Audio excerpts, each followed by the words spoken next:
हम लोग आज एक नए चैप्टर कह लें या नया यूनिट कह लें, उसको स्टार्ट करने वाले हैं। Structural inorganic. पहले समझा जाए कि ये स्ट्रक्चरल इनऑर्गेनिक क्या है और किस चीज के लिए पढ़ाया जा रहा है और कितने क्वेश्चंस का इसमें स्कोप है। Structural inorganic chemical bonding complete अपने आप में है और साथ में S and P block elements and compounds के स्ट्रक्चरल एनालिसिस के बारे में। क्या मतलब हुआ? बॉन्डिंग अपने आप में एक बड़ा यूनिट है, काफी बड़ा यूनिट होता है, लेकिन केमिकल बॉन्डिंग को एक बार फिर से आप अगर ब्लॉक के साथ कनेक्ट करके पढ़ेंगे तो आपको फायदा यह होगा कि ब्लॉक के क्वेश्चंस एफर्टलेसली सॉल्व होंगे। और इनऑर्गेनिक केमिस्ट्री में ब्लॉक से क्वेश्चंस काफी आते हैं।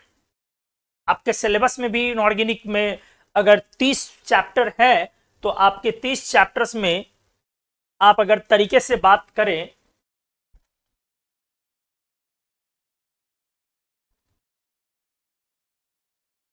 तो आपकी जो इनऑर्गेनिक केमिस्ट्री है वो 10/30 है, मतलब 30 एनसीईआरटी की केमिस्ट्री में, ये एनसीईआरटी चैप्टर्स हैं 30 आपके एनसीईआरटी के चैप्टर्स में 10 यूनिट्स जो है वो इनऑर्गेनिक केमिस्ट्री है। और इन 10 यूनिट्स में से केमिकल बॉन्डिंग एक यूनिट है,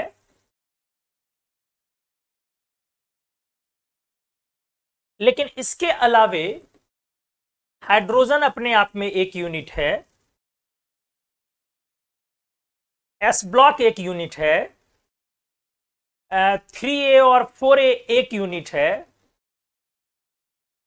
और 5, 6, 7, 8 अपने आप में एक यूनिट है 12th में।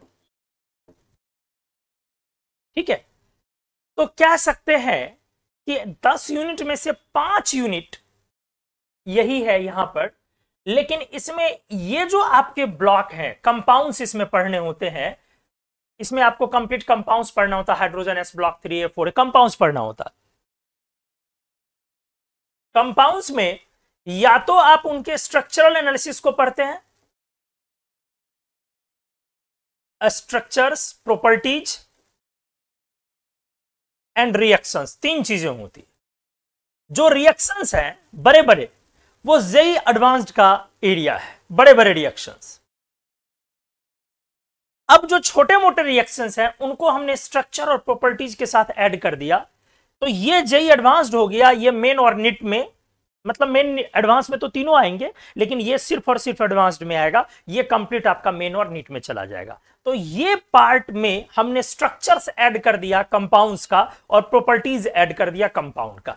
इसीलिए यूनिट का हमने नाम रखा structural inorganic, chemical bonding plus structural analysis and properties of S and P block compounds. Clear हो गया? तो कुल मिलाकर के ये बहुत बड़ा एरिया है, लेकिन फिलहाल जो चीजें हो रही है वो जेई मेन और नीट के लिए हो रही है। ठीक है, एडवांस्ड के लिए नहीं, जेई मेन एंड नीट के लिए। तो ये कंप्लीट अब मैं जेई मेन एंड नीट के लिए डिस्कस करने जा रहा हूं।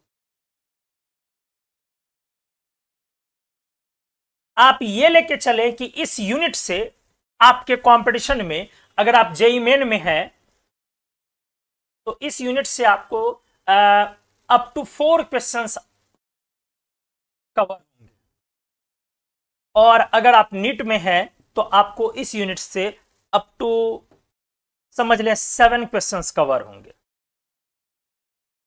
हिसाब किताब यही है। मतलब कुल मिलाकर के ये एक बड़ा यूनिट हुआ। 4 क्वेश्चन समझ रहे ना, मतलब अप्रॉक्स जेई मेन का केमिस्ट्री पार्ट, इनऑर्गेनिक पार्ट का एक बड़ा हिस्सा हो गया, 40 to 50% पार्ट हो गया। उतना क्वेश्चंस आपको इसी एरिया से आएगा, क्योंकि इसमें सिर्फ केमिकल बॉन्डिंग नहीं है, हमने क्लियर किया कि इसमें ब्लॉक भी है। Hydrogen S block 3A 4A, S block P block, सारे कंपाउंड्स का 3 चीजें पढ़नी होती है कंपाउंड्स का, स्ट्रक्चर्स, प्रॉपर्टीज और रिएक्शंस। हम सारे स्ट्रक्चर्स और प्रॉपर्टीज को यहां पे ले लेंगे, रिएक्शंस को छोड़ दिया जाएगा। बड़े बड़े रिएक्शंस, वो रिएक्शंस जरूर लिए जाएंगे जो रिएक्शंस आने के जिनके चांसेस होते हैं, मतलब हाइड्रोलिसिस टाइप के, छोटे हाइड्रोलिसिस टाइप के, एसिड बेस रिएक्शंस टाइप के, सॉलिबिलिटी के कुछ रिएक्शंस। ठीक है, वो सब थर्मल डिकम्पोजिशन वाले कुछ रिएक्शंस, वो सब जरूर इसमें ले लिए जाएंगे। तो स्टार्ट करें हम लोग अब यहां से चीजों को। चलिए आइए,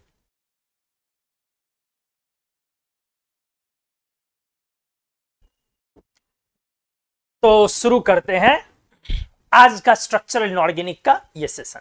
ठीक है, सबसे पहले स्टार्ट केमिकल बॉन्डिंग एरिया से ही किया जाएगा, इसमें कोई दो राय नहीं है। फिर धीरे धीरे हम लोग ब्लॉक की तरफ मूव करेंगे। आ जाइए।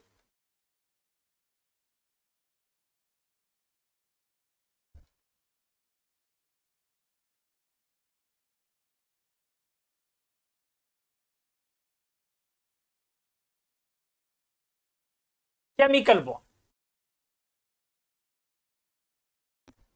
केमिकल बॉन्ड क्या है? केमिकल बॉन्ड क्या है? ठीक है, बहुत बार हम लोग नाम सुनते हैं, केमिकल बॉन्ड क्या है।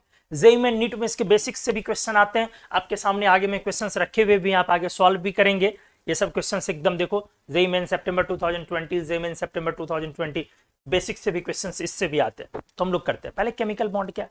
बहुत सिंपल सी बात है, केमिकल बॉन्ड दो एलिमेंट जब एक दूसरे से केमिकली कंबाइन होता है तो फोर्स ऑफ अट्रैक्शन जो एटम को बांधता है उसको आप केमिकल बॉन्ड बोलते हो। ठीक है, आज एकदम मेन और निट के लेवल में जाके बातचीत करेंगे हम लोग। एडवांस्ड के लिए अभी हम लोग बहुत ज्यादा हाथ पैर नहीं मारना चाह रहे हैं, हालांकि क्वेश्चंस तो आएंगे ही। ए और बी, ये मान लिया दोनों आइसोलेटेड एटम्स हैं, ये भी एक आइसोलेटेड एटम है, ये भी एक आइसोलेटेड एटम। अच्छे से देखोगे, हमने क्या बोला, दोनों के बीच केमिकल कॉम्बिनेशन। केमिकल कॉम्बिनेशन का मतलब क्या होता है? केमिकल कॉम्बिनेशन का मतलब होता है इन्वॉल्वमेंट ऑफ इलेक्ट्रॉन्स हो इस कॉम्बिनेशन में। क्या हो? इलेक्ट्रॉन्स का इन्वॉल्वमेंट हो इस कॉम्बिनेशन में। तो ये दोनों एटम, ऑब्वियस सी बात है, एक का न्यूक्लियस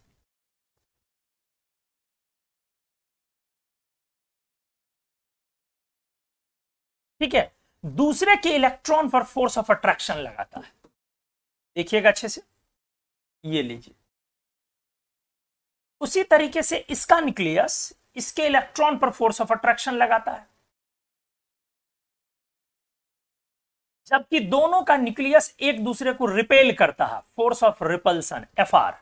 और इतना ही नहीं, दोनों का इलेक्ट्रॉन भी एक दूसरे को रिपेल करता है। सही है, तो यहां पर अट्रैक्टिव एंड रिपल्सिव दोनों तरह के फोर्सेज हैं, अट्रैक्टिव और रिपल्सिव दोनों तरह के। लेकिन ये क्लोज आएगा बॉन्ड बनाने के लिए, क्यों आएगा? क्योंकि अट्रैक्टिव फोर्स अल्टीमेटली ज्यादा है आपके रिपल्सिव से, इसीलिए ये क्लोज आएंगे। ठीक है, तो जैसे जैसे ये क्लोज आएगा, कहानी क्या होगी, आर पहले इंफिनाइट था, अब आर इक्वल्स टू आर कहीं पर जाके फिक्स हो गया। समझ रहे हैं? पहले फोर्स ऑफ अट्रैक्शन ज्यादा था फोर्स ऑफ रिपल्सन से, अब दोनों जाकर के जहां पर एक इक्विलिब्रियम स्टेट आया, वहां पे दोनों जाकर के एक दूसरे को काउंटर बैलेंस करता है। ठीक है, काउंटर बैलेंस करता है। तो इस तरह से ये दोनों एक दूसरे के पास आकर के एक बॉन्ड का फॉर्मेशन कर रहा है, ए बी। अब ये आयोनिक भी हो सकता है, ये कोवेलेंट भी हो सकता है, उससे मतलब नहीं है। अब ये एक बॉन्ड का फॉर्मेशन हो गया ए बी। तो इसमें जो केमिकल कॉम्बिनेशन होने के बाद हम लोग बोलेंगे formation of bond, formation of chemical bond. और बेसिकली ये क्या है? अट्रैक्टिव फोर्स जो एटम को बांध के रख रहा है। तो जब दो आइसोलेटेड एटम एक दूसरे से कंबाइन होता है, केमिकल कॉम्बिनेशन होता है उनके बीच, तो वो फोर्स ऑफ अट्रैक्शन जो दो एटम को बांध के रखता है उसी को आप केमिकल बॉन्ड बोलते हैं। So it is the force of attraction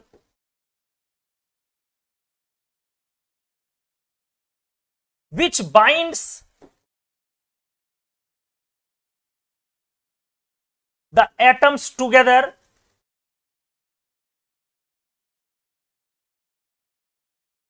when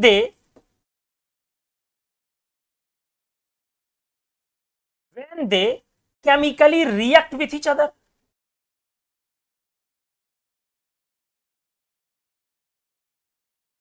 क्या बोला हमने?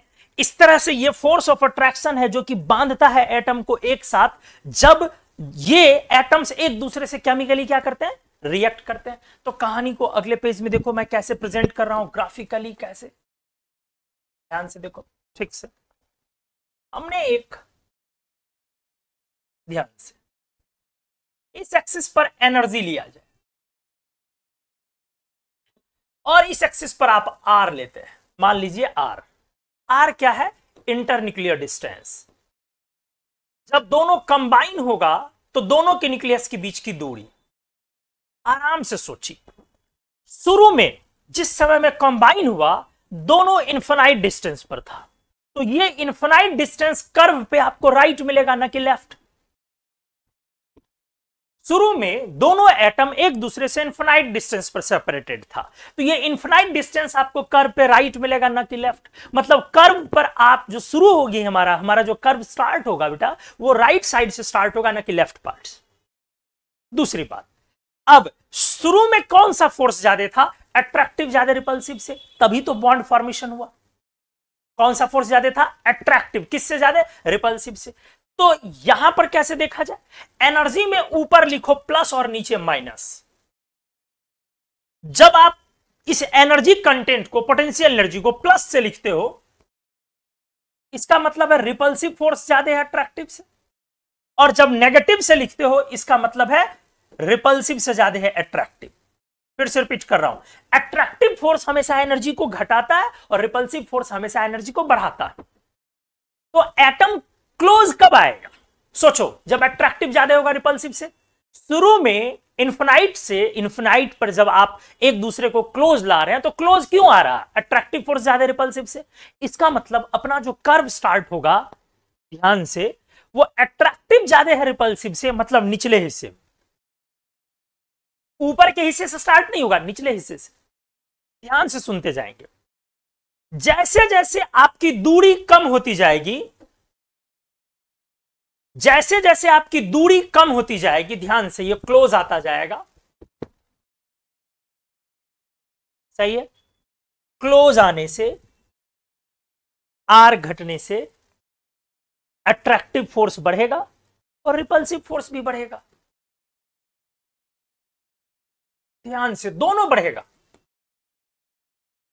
जैसे जैसे दूरी क्लोज होगा, डिस्टेंस क्लोज होगा, तो अट्रैक्टिव फोर्स भी बढ़ेगा क्योंकि डिस्टेंस कम हो रहा है, और रिपल्सिव भी बढ़ेगा। अब अट्रैक्टिव के बढ़ने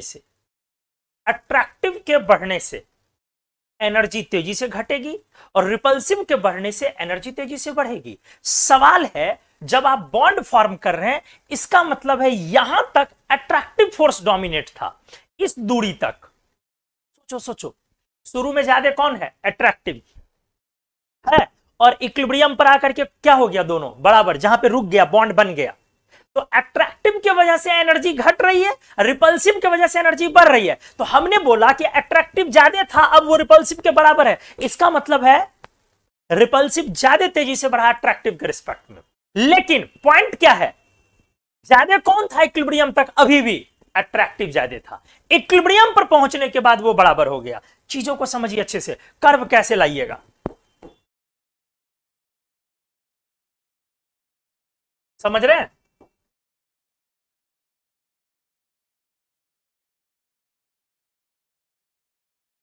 शुरू में आपका एटम इन्फिनाइट पर, मतलब इन्फिनाइटली सेपरेटेड था।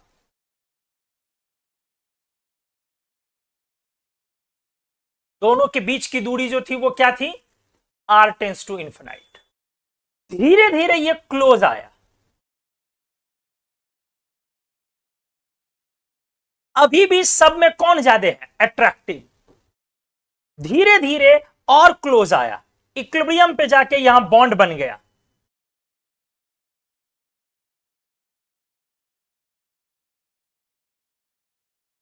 यहां पे बॉन्ड बन गया, ये इक्विलिब्रियम है। तो ये इक्विलिब्रियम है du बाय डी आर, इस इक्विलिब्रियम पर जाकर के क्या हो जाएगा, zero. du by d r इस इक्विलिब्रियम पर जाकर के क्या हो जाएगा, जीरो। क्यों?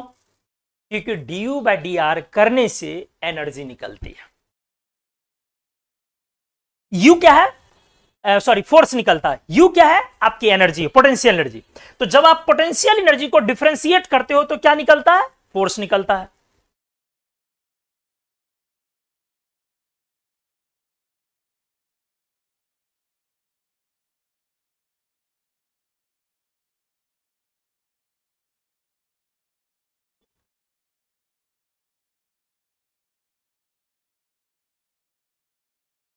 तो एनीवेज आइए, अब उम्मीद है कि कनेक्टिविटी अब सही हो गई होगी आप लोगों के बीच में, जो कुछ गड़बड़ी हुई थी। तो हमने बोला कि आप देखिए, शुरू में दोनों एटम के बीच क्या था दोस्त, आपका इन्फिनाइटली दोनों सेपरेटेड था। तो आप इन्फिनाइट डिस्टेंस पे थे, फिर धीरे धीरे आप क्लोज आए। जब तक आप क्लोज आ रहे हैं तब तक अट्रैक्टिव फोर्स, इक्विलिब्रियम पर जब आ रहे हैं तो वहां पर अट्रैक्टिव और रिपल्सिव बराबर है। तो अट्रैक्टिव आता है या रिपल्सिव, जो आपका फोर्स आता है वो एनर्जी को डिफरेंशिएट करके। तो इस इक्विलिब्रियम पर D you by D R क्या होगा, आपका जीरो हो जाएगा, क्योंकि अट्रैक्टिव और रिपल्सिव ऑपोजिट डायरेक्शन के फोर्सेज होते हैं। पॉइंट है इसमें यह चीज गलत है कि यह कर्व ऊपर से नहीं आएगा, कर्व जो आएगा वो नीचे से आएगा, ऐसे आएगा, और उस लाइन में कभी सटाएंगे नहीं। क्यों? क्योंकि अगर आप ऊपर गए तो ऊपर वाले एरिया में रिपल्सिव फोर्स ज्यादा है। क्लियर है? हमने तो स्पष्ट बोल दिया कि क्यों क्लोज आएगा, क्योंकि अट्रैक्टिव ज्यादा है। इसीलिए हमेशा कर्व नीचे से आप लाएंगे, ऊपर से लाएंगे तो गलत। यहां पे आपका बॉन्ड फॉर्मेशन हो गया, यहां आकर के आपका बॉन्ड फॉर्मेशन हो गया। अच्छे से सुनेंगे, ये बॉन्ड फॉर्मेशन हो गया। तो इतनी दूर जो आपका आर आएगा, इंटरन्यूक्लियर डिस्टेंस आर, यही आपका बॉन्ड हुआ, बॉन्ड लेंथ हुआ। इतनी दूर जो आपका इंटरन्यूक्लियर डिस्टेंस आया आर, यही आपका आर क्या हो गया, बॉन्ड लेंथ।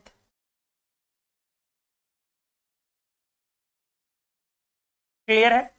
अब देखिए अच्छे से, बढ़िया से सीखिएगा। ये जो आपकी एनर्जी रिलीज हुई जितनी, इसी को आप बॉन्ड एनर्जी बोलेंगे। ये जो आपकी एनर्जी रिलीज हुई इसी को आप क्या बोलेंगे, बॉन्ड एनर्जी बोलेंगे। ये जो आपकी एनर्जी रिलीज हुई ये बॉन्ड एनर्जी हुई। अगर वापस से ये एनर्जी दे दी जाए तो that will be called bond dissociation energy, और उसी से आपका बॉन्ड ब्रेक करके आइसोलेटेड एटम फिर से बन जाएगा। तो ये आपकी बॉन्ड एनर्जी हुई। बॉन्ड की स्टेबिलिटी का पैरामीटर यही है।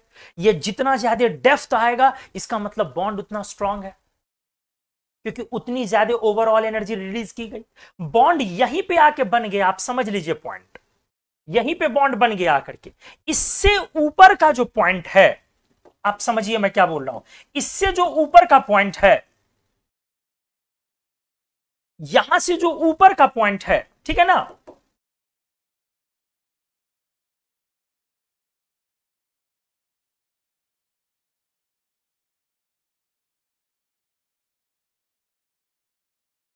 ये रिपल्सिव फोर्स इधर ज्यादा है। आप समझिए चीजों को, तो इसको कैसे मैं बनाऊं ना, ऐसे नहीं बन पाएगा ये, चलो ऐसे रहने दो। ये वाले एरिया में कौन सा फोर्स ज्यादा है, रिपल्सिव। मतलब बॉन्ड आपका इसी के अंदर बन गया है।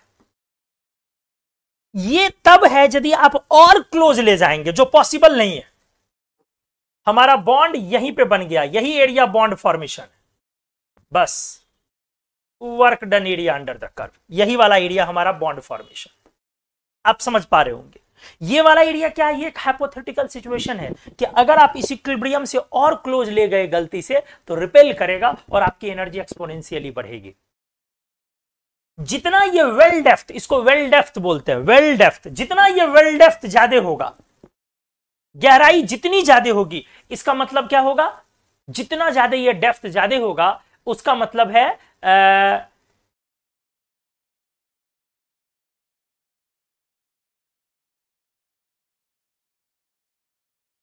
या कुछ कुछ लोग अभी भी लिख रहे हैं कि सर मेरे पास अभी भी वीडियो नहीं आ रही है। मेरे को लग रहा बाकी लोगों की आ रही है क्या, पता नहीं क्या इश्यूज आ रहे हैं आप लोगों के साथ। तो जितना ये डेप्थ, जैसे अलग अलग कर्व ड्रॉ किया जाए, 2-3 कर्व ड्रॉ किया जाए, तो जिस कर्व में ये डेप्थ ज्यादा होगा उतना ही आपका बॉन्ड स्ट्रेंथ ज्यादा होगा। ठीक है,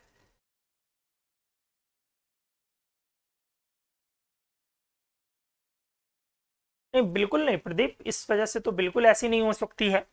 इससे कोई लेना देना नहीं है रिकॉर्डिंग को कि आप आइए। एनीवेज, तो अब क्या पॉइंट है, बॉन्ड स्ट्रेंथ जैसे अलग अलग मुद्दा है। पेज नंबर मैं ले रहा हूं 6। जो बॉन्ड स्ट्रेंथ है, ये बॉन्ड स्ट्रेंथ क्या हमने बोला बेटा, हमने बोला कि ये जो कर्व है आपका, अगर इस तरह से 2-3 कर्व ऐसे बना दिए जाए इस तरह से, तो हमने क्या बोला कि जिस कर्व में डेप्थ ज्यादा है, ऑब्वियस सी बात है वहां पर बॉन्ड स्ट्रेंथ ज्यादा होगी। तो बॉन्ड स्ट्रेंथ अगर इसको मैं ए लिख दूं और इसको मैं बी लिखूं और इसको मैं सी लिखूं, तो बॉन्ड स्ट्रेंथ जो होगा वो ए से ज्यादा होगी बी की और बी से ज्यादा होगी सी की। अब सवाल है कि बॉन्ड दो तरह का होता है। मान लो एक आपने बोला आयोनिक बॉन्ड, तो आयोनिक बॉन्ड में बॉन्ड स्ट्रेंथ किस चीज से आप मेजर करते हैं,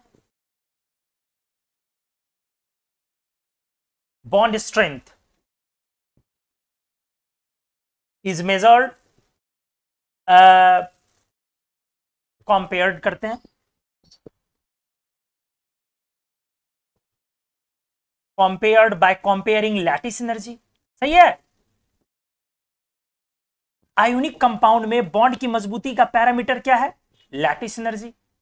कौन सा बॉन्ड स्ट्रांग होगा, क्योंकि आयोनिक बॉन्ड में आप क्या करते हैं, आपका M+ गैसियस कटायन और X- गैसियस एनायन, दोस्त यही कंबाइन करते हो तो MX बनाते हो आयोनिक सॉलिड, और साथ में लैटिस एनर्जी रिलीज करते हो।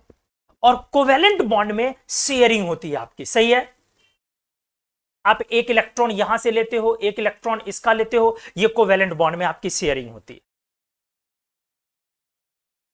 तो इसमें आपका बॉन्ड स्ट्रेंथ कैसे कैसे डिसाइड होगा, बॉन्ड एनर्जी, बॉन्ड एनर्जी मतलब बॉन्ड स्ट्रेंथ कैसे डिसाइड होता है कोवेलेंट में, सिंपली अगर बात की जाए, ध्यान से देखो, सबसे पहला point inversely proportional principal quantum number, अच्छे से सीखेंगे। अगर आपका छोटा सेल है तो ऑब्वियस सी बात है ये 2 इलेक्ट्रॉन न्यूक्लियस के क्लोज होगा। अगर बड़ा ऑर्बिट ओवरलैप कर रहा है तो अभी भी 2 ही कर रहा है, समझ रहे हैं ना, लेकिन इस पर न्यूक्लियस का अट्रैक्शन कम होगा, इस पर न्यूक्लियस का अट्रैक्शन ज्यादा होगा क्योंकि ये क्लोज है। तो ऑर्बिट नंबर के इनवर्सली प्रोपोर्शनल, इलेक्ट्रोनेगेटिविटी डिफरेंस ज्यादा होनी चाहिए, इलेक्ट्रोनेगेटिविटी डिफरेंस ज्यादा होना चाहिए, क्योंकि जितना ज्यादा इलेक्ट्रोनेगेटिविटी डिफरेंस होता है, इलेक्ट्रोनेगेटिविटी डिफरेंस से आयोनिक कैरेक्टर बढ़ जाता है। और आपको पता है कि आयोनिक बॉन्ड स्ट्रांग होता है कोवेलेंट बॉन्ड से, आपने इलेक्ट्रोनेगेटिविटी में पढ़ा है, आयोनिक बॉन्ड काफी स्ट्रांग होता है किससे, कोवेलेंट बॉन्ड से। तो बॉन्ड दो तरह के अगर सिंपली लिए जाए, एक कुलंबिक फोर्स वाले आयोनिक बॉन्ड और एक कोवेलेंट बॉन्ड। तो हमने क्या बोला कि जो आयोनिक बॉन्ड है, एक मिनट, क्या आप लोगों ने लिखा है, क्या कनेक्टिविटी में प्रॉब्लम है, मुझे नहीं लग रहा है कि कुछ प्रॉब्लम है यार, फिर भी एक बार मैं देख लेता हूं अगर आपने बोला है। नहीं बिल्कुल प्रॉब्लम नहीं है मेरे मेरे तरफ से, मैंने चेक कर लिया है।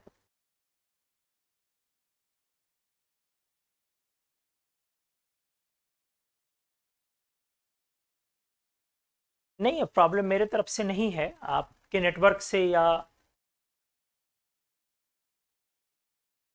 अलग अलग जीमेल से भी आपके नहीं हो पा रहे हैं। कितने लोग आप लोग आज कनेक्टेड हैं, अभी एक बार कंफर्म कर दें कि हाँ उनकी वीडियोज सही चल रहे हैं, कितने लोग हैं एक बार कंफर्म कर दें, क्योंकि बड़ा इंपॉर्टेंट एरिया चल रहा है। अगर इस तरह से होगा तो फिर दिक्कत हो जाएगी आप लोगों की ना। कितने लोगों का एकदम रेगुलर सही चल रहा है, एक बार कंफर्म कर दे।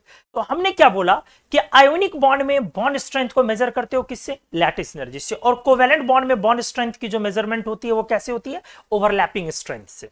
ठीक है, ओवरलैपिंग स्ट्रेंथ, बॉन्ड एनर्जी अपने आप ज्यादा हो जाएगी जब ओवरलैपिंग एक्सटेंट या स्ट्रेंथ ज्यादा होगी। तो जब सेल छोटी हो, इलेक्ट्रोनेगेटिविटी डिफरेंस ज्यादा हो तब, या आप क्या ले, और भी फैक्टर्स हैं जैसे डायरेक्शनल कैरेक्टर ऑर्बिटल में ज्यादा हो, डायरेक्शनल कैरेक्टर ऑफ ऑर्बिटल। तो खैर ये धीरे धीरे चीजें आएंगी। मैं एक बार एग्जांपल कर रहा हूं, ध्यान से अच्छे से आ जाए प्लीज, अच्छे से देखिए। जैसे मान लो हमने बोला कि इधर है लैटिस आयोनिक बॉन्ड, तो आयोनिक बॉन्ड स्ट्रेंथ किससे कंपेयर होती है? लैटिस एनर्जी से। किससे कंपेयर होती है? लैटिस एनर्जी से। और ये कैसे कैसे आप लिखते हैं? सर ये लिखते हैं हम लोग directly proportional product of charge. जैसे जैसे NaCl से स्ट्रॉन्ग MgO, MgO से लैटिस एनर्जी ज्यादा स्कैंडियम नाइट्राइड। कैसे दोस्त? +3 -3 +2 -2 +1 -1। इनवर्सली प्रोपोर्शनल साइज आपने सब पढ़ा हुआ है, जैसे LIF, NAF, KF, RBF, CSF। ऊपर जाने पर कटायन का साइज छोटा होने से आपकी लैटिस एनर्जी बढ़ जाएगी, मतलब आयोनिक बॉन्ड स्ट्रांग हो जाएगा। तो आयोनिक बॉन्ड का स्ट्रेंथ जो है वो डायरेक्टली प्रोपोर्शनल लैटिस एनर्जी। अगर वही यहां पर इस तरफ कोवेलेंट बॉन्ड आ जाए, कोवेलेंट बॉन्ड स्ट्रेंथ मतलब बॉन्ड एनर्जी, तो हमने क्या क्लियर किया? क्या क्लियर किया इसमें? इनवर्सली प्रोपोर्शनल ऑर्बिट नंबर किया ना क्लियर। सेल छोटे होने चाहिए। हमने बोला कि डायरेक्टली प्रोपोर्शनल EN डिफरेंस, और हमने बोला कि directly proportional directional character. Directional character मतलब P कैरेक्टर वगैरह ऑर्बिटल में ज्यादा हो। जैसे यहां भी एग्जांपल एक लिखो, मान लो अगर आपसे मैंने बोला कि HF, HCl, HBr, HI किधर बॉन्ड स्ट्रेंथ ज्यादा होगा, तो जरा आराम से सोचो, पहला सेल और दूसरा सेल ओवरलैप कर रहा है और यहां पहला सेल और पांचवां सेल ओवरलैप कर रहा है, तो ऊपर जाने पर बॉन्ड एनर्जी बढ़ जाएगी। आपको समझ में आ रहा होगा। और इनवर्सली प्रोपोर्शनल ऑर्बिट नंबर का मतलब क्या हुआ? ये फर्स्ट ऑर्बिट और सेकंड ऑर्बिट ओवरलैप कर रहा है, यहां फर्स्ट और फिफ्थ ऑर्बिट। और एक बड़ा अच्छा एग्जांपल ले लो ना, ऐसे मैं लेता हूं CH, NH, OH और HF। सही है? तो देखिए सारे में यहां से लेके यहां तक आप जाए, अच्छे से देखिए, तो फर्स्ट सेकंड ही ओवरलैप हो रहा है, N1 N2 ओवरलैप है सब में, लेकिन राइट जाने पर EN डिफरेंस डेल्टा X बढ़ रहा है, इसीलिए आपकी बॉन्ड एनर्जी बढ़ जाएगी। आपको समझ में आ गया होगा मैंने क्या बोला? आपको समझ में आया होगा मैंने क्या बोला? मैंने बोला देखो, हाइड्रोजन पहला सेल कार्बन दूसरा N1 N2, हाइड्रोजन पहला नाइट्रोजन दूसरा N1 N2, अगेन हाइड्रोजन पहला ऑक्सीजन दूसरा, सब में N1 N2 ओवरलैप है। तो EN डिफरेंस बढ़ने से बॉन्ड स्ट्रेंथ बढ़ता है, क्योंकि आयोनिक कैरेक्टर बढ़ता है। जितना कार्बन की इलेक्ट्रोनेगेटिविटी है उससे ज्यादा नाइट्रोजन की है, ऑक्सीजन की और ज्यादा है, और फ्लोरीन की सबसे ज्यादा है। तो EN डिफरेंस बढ़ जाएगा, काफी ज्यादा अमाउंट होगा चार्ज का, और चार्ज का अमाउंट ज्यादा होने से आयोनिक बॉन्ड का कैरेक्टर ज्यादा होगा। ठीक है? तो आयोनिक बॉन्ड का कैरेक्टर ज्यादा होने से बॉन्ड स्ट्रेंथ बढ़ जाएगा। तो अब पॉइंट क्या है, हमने ये क्लियर किया आपको। आप यहां पे हैं, एक बार इस पेज को अच्छे से देख ले, फिर एक छोटा सा मैं ब्रेक डालूंगा 2-3 मिनट का। मैंने क्या समझाया है कि A और B आइसोलेटेड एटम्स हैं, दोनों लार्ज डिस्टेंस से सेपरेटेड है, लेकिन अट्रैक्टिव फोर्स ज्यादा है, रिपल्सिव से ये केमिकल कॉम्बिनेशन है, तो अल्टीमेटली दोनों क्लोज आ रहे हैं और बॉन्ड का फॉर्मेशन हो रहा है। तो केमिकल बॉन्ड एक अट्रैक्टिव फोर्स है जो कि एटम को बांधता है जब एटम एक दूसरे से केमिकली रिएक्ट करते हैं। इसको अगर कर्व पे ड्रॉ किया जाए तो हमने दिखाया कि कर्व पे ऊपर से नहीं लाना, नीचे से, क्योंकि क्लोज क्यों आएगा? अट्रैक्टिव फोर्स ज्यादा है रिपल्सिव से, इसलिए ऊपर से नहीं ड्रॉ करना, नीचे से। ये जैसे आया, धीरे धीरे एक जगह आकर के जहां पर इक्विलिब्रियम पर अट्रैक्टिव रिपल्सिव एक दूसरे को काउंटर बैलेंस कर रहा, यहां पर बॉन्ड का फॉर्मेशन हो जा रहा। तो ये कंप्लीटली अच्छे से बॉन्ड बन गया। अब इससे अगर क्लोज ले जाओगे तो और ज्यादा रिपेल करेगा तो फिर वो बॉन्ड फॉर्मेशन नहीं हुआ। मतलब इधर वाली चीजों को तुम कह सकते हो कि ये हाइपोथेटिकल हो गया, बॉन्ड फॉर्मेशन अपना इतनी ही दूर हुआ। वो वाला बॉन्ड जो जितना स्ट्रांग होगा उसको इतनी ज्यादा एनर्जी रिलीज करनी होगी, ठीक है, और उसको तोड़ने में फिर वापस उतनी ही ज्यादा एनर्जी लगेगी। तो जितना डेप्थ आप ज्यादा करेंगे उतना आपका क्या हो जाएगा, बॉन्ड स्ट्रेंथ ज्यादा होगा। आयोनिक बॉन्ड कैसे स्ट्रांग होगा, तो आयोनिक बॉन्ड का स्ट्रेंथ मेजर किया जाता है लैटिस एनर्जी से। लैटिस एनर्जी जितनी ज्यादा होगी उतना आयोनिक बॉन्ड स्ट्रांग होगा। लैटिस एनर्जी कैसे डिसाइड होता है, तो हमने बताया lattice energy directly proportional magnitude of charge. जितने चार्ज के मैग्नीट्यूड ज्यादा हो लैटिस एनर्जी ज्यादा। हमने बोला कि साइज जितना छोटा हो, जैसे और एग्जांपल कुछ ले लो, मान लो हमने ले लिया KF, KCl, KBr, KI। आप अच्छे से देख ले, ऊपर जाने पर अनायन का साइज घट रहा है, अनायन चेंज कर रहा है ना बेटा। K+ तो सब में कांस्टेंट है, कटायन कांस्टेंट है सब में। जैसे यहां पर अनायन कांस्टेंट था तो कटायन जो छोटा था उधर लैटिस एनर्जी ज्यादा, तो जिधर अनायन छोटा होगा उधर लैटिस एनर्जी ज्यादा। लैटिस एनर्जी ज्यादा होने का मतलब बॉन्ड स्ट्रेंथ बढ़ा। कोवेलेंट बॉन्ड में जितनी ओवरलैपिंग एबिलिटी, ओवरलैपिंग स्ट्रेंथ ज्यादा होगी उतना ही बॉन्ड आपका स्ट्रांग होगा। अब ओवरलैप कब ज्यादा होता है, जब आपका, हमने पीछे लिखा है, सेल आपका छोटा हो, ऑर्बिट क्लोज होगा। जितना छोटा होगा तो न्यूक्लियस के क्लोज होगा ये शेयर्ड इलेक्ट्रॉन, उस पर न्यूक्लियर चार्ज का अट्रैक्शन उतना ज्यादा होगा। ऑर्बिट के बाद अगला इंपॉर्टेंट नंबर होता है ईएन डिफरेंस, और अगला इंपॉर्टेंट नंबर होता है directional character of orbital. Orbital का डायरेक्शनल कैरेक्टर मतलब, इसको आगे प्रैक्टिस में हम लोग धीरे धीरे लाएंगे, अभी दो चीजों से काम चला रहे हैं। तो हमने यहां भी एग्जांपल किया HFS, Cl, HBr, मगर आपसे पूछे कौन सा कोवेलेंट बॉन्ड स्ट्रांग होगा, तो आप सबसे पहला फैक्टर क्या लगा करके चेक करना, आपको क्या लगा के चेक करना बेटा, ऑर्बिट नंबर किसका छोटा। तो जिधर ऑर्बिट नंबर छोटा उधर बॉन्ड स्ट्रेंथ ज्यादा। आप देख रहे हैं ईएन डिफरेंस बढ़ रहा उधर बॉन्ड स्ट्रेंथ ज्यादा। तो अब यहां पे चलो मैं एक क्वेश्चन, एक आध क्वेश्चन कहीं कहीं पे लगाना चाहिए। मैं यहां पे एक क्वेश्चन लगा रहा हूं, ये क्वेश्चन को देखो।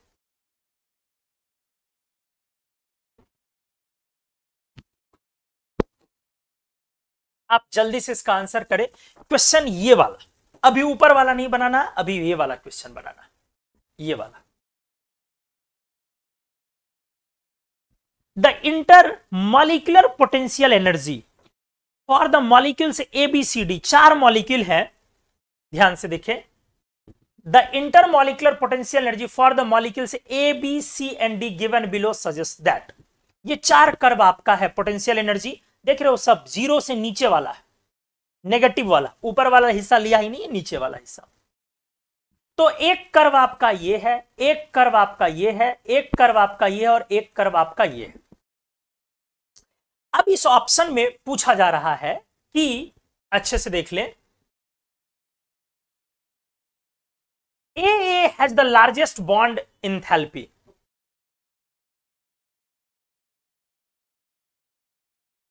ठीक से देखें, AA has the largest bond enthalpy। AA की बॉन्ड इंथैल्पी लार्जेस्ट, ये ऑप्शन सही है या गलत, अच्छे से देखें। AA की bond enthalpy largest, bond energy largest, ये सही नहीं है। बॉन्ड इंथैल्पी लार्जेस्ट ऑब्वियस है, दिख रहा है AB की।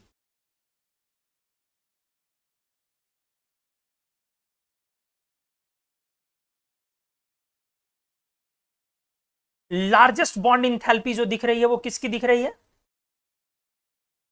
AB की। क्यों, वेल डेप्थ सबसे ज्यादा है,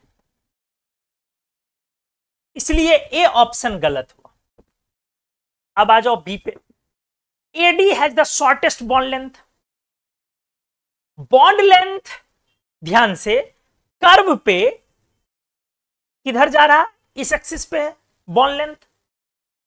तो शॉर्टेस्ट बॉन्ड लेंथ क्या कह रहा है, AD has the shortest bond length. तो शॉर्टेस्ट बॉन्ड लेंथ उसका होगा जो कर्व पे लेफ्ट होगा, समझ रहे, जिसका कर्व लेफ्ट होगा, क्योंकि राइट जाने पे तो बॉन्ड लेंथ बढ़ेगा। तो शॉर्टेस्ट बॉन्ड लेंथ किसका होगा दोस्त, जल्दी से पकड़ो, जल्दी से पकड़ो, किसका होगा, जो लेफ्ट होगा, AA का। तो हमारा जो बी ऑप्शन है वो है AD का शॉर्टेस्ट बॉन्ड लेंथ, ये भी गलत है। तीसरा, D is more electronegative than other atoms, बहुत सबसे खूबसूरत ऑप्शन, मोर इलेक्ट्रोनेगेटिव। तो आपके AA है, AB है, AC है, देख रहे हो, और AD है।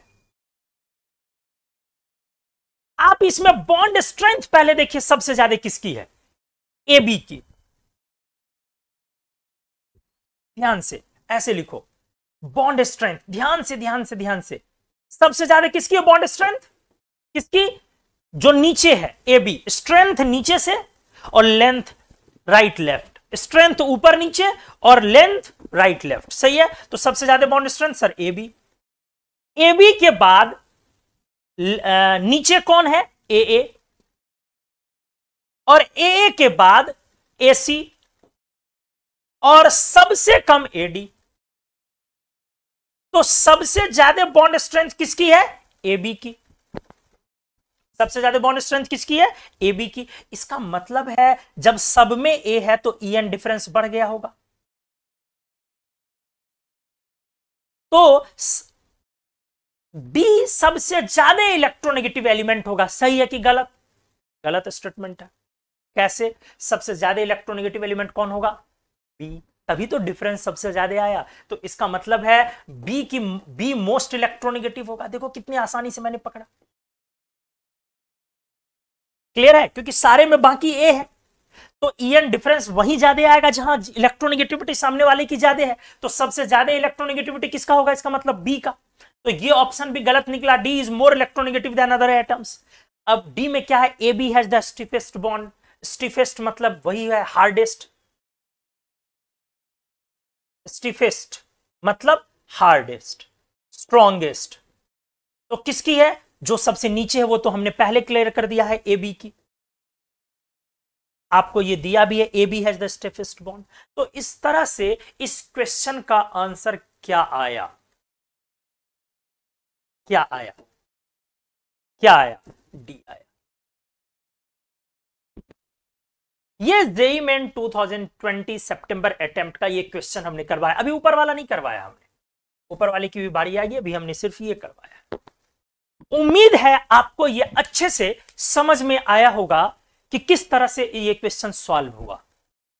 आप सभी लोग बताएंगे, और मैं एक क्वेश्चन और कर रहा हूं, फिर उसके बाद आप डाउट भी लगाएंगे अपना उसमें, वो भी आपको मौका मिलेगा। ये यही क्वेश्चन था जो अभी हमने किया, हालांकि ये वाला आंसर डी वाला, ये चलो पेज को 2 बार करने का कोई फायदा नहीं है, इस पेज को हटा दूंगा, ये वही वाला है, ठीक है, जेईई मेन सितंबर वाला। अब चलो एक क्वेश्चन और यहां पे आपके सामने, इसको देखो, ये पेज नंबर मैं कर दूं 9, तो रहने दो 10 कर देता हूं, कोई दिक्कत। अब देखिए इस क्वेश्चन को, इसको सॉल्व करने जा, the potential energy curve for the H2 molecule as a function of internuclear distance. ये भी जेईई मेन का क्वेश्चन है, 2020 सितंबर अटेम्प्ट।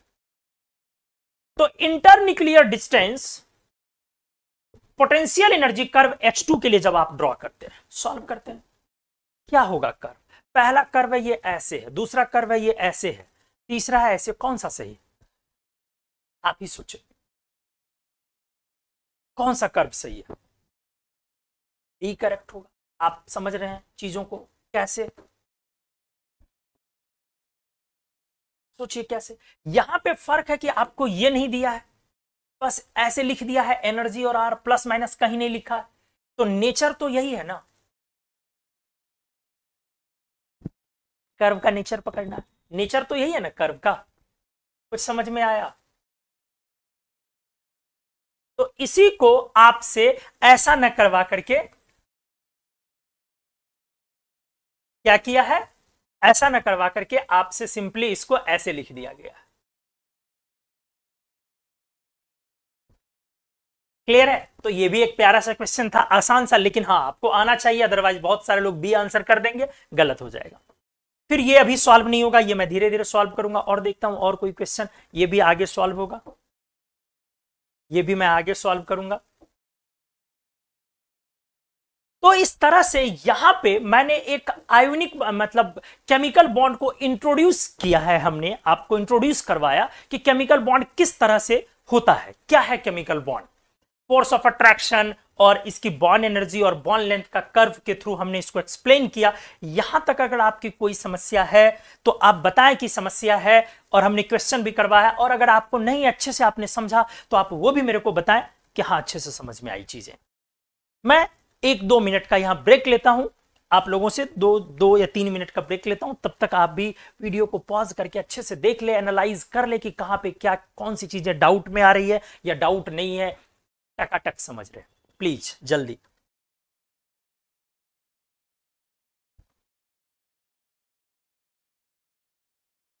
आगे पीछे करके देख ले। एक डाउट आप लोगों ने पूछा कि इलेक्ट्रोनेगेटिविटी सबसे ज्यादा किसकी होगी, तो हमने बोला सबसे ज्यादा इलेक्ट्रोनेगेटिविटी बी की होगी, क्योंकि इस केस में बॉन्ड एनर्जी सबसे ज्यादा आ रहा है।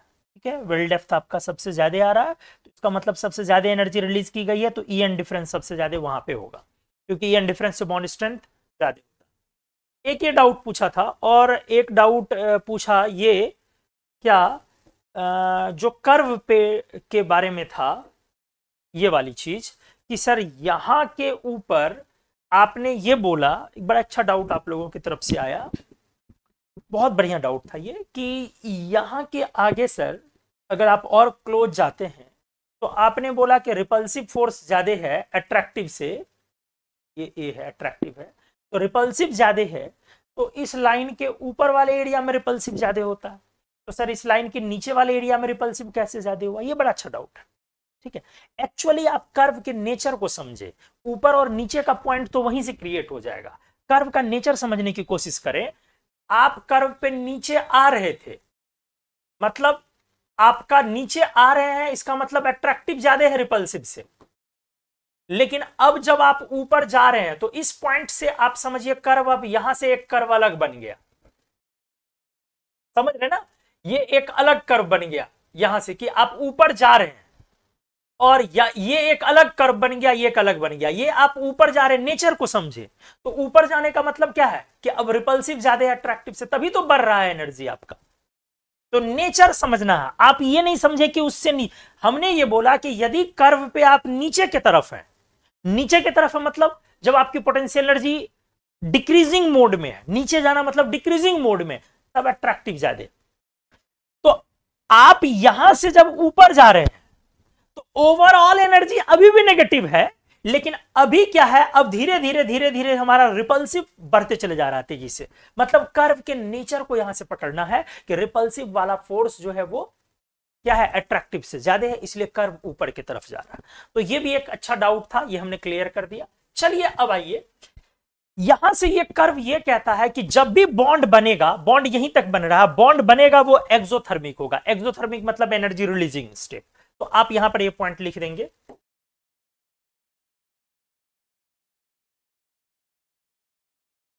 बॉन्ड फॉर्मेशन इज दस always an exothermic process. Bond बनने का जो प्रोसेस है हमेशा ये एक exothermic process. Bond formation is always an exothermic process. Bond बनने का जो प्रोसेस है वो हमेशा एक एक्सोथर्मिक प्रोसेस है, क्योंकि बहुत क्लियर है इसमें एनर्जी नीचे डाउन घट रही है, तो एक्सोथर्मिक प्रोसेस हुआ। चाहे स्ट्रॉन्ग बॉन्ड बनाए या वीक बॉन्ड बनाए, बॉन्ड बनने में हर वक्त एनर्जी क्या होती है, रिलीज होती है। आ जाइए, मैं यहां पर एक एग्जांपल दिखा रहा हूं आपके पी ब्लॉक से। लेट फॉर्मेशन ऑफ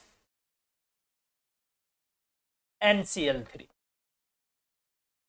मैं पी ब्लॉक में आ गया, लेकिन पी ब्लॉक में आपको एक कंपाउंड पढ़ना है, आपके सिलेबस में एक कंपाउंड है NCl3 का फॉर्मेशन। ठीक से आइएगा, देखिएगा प्लीज अच्छे से, प्लीज। NCl3 में बनाता हूं N2 plus Cl2। NCl3 balance कर लो, यहां 2 लगाओ, यहां 3 लगेगा, सही है ना? इस चेंज का डेल्टा H है 232.5 किलो जूल पर मोल। ठीक है, मेरा यह कहना है, एक डाउट है सर, मैं ईएन डिफरेंस का ऑर्डर चेक करने को कह रहा था, वहां पर ईएन डिफरेंस का ऑर्डर आप चेक करने बोल रहे थे। ये वाले में ना,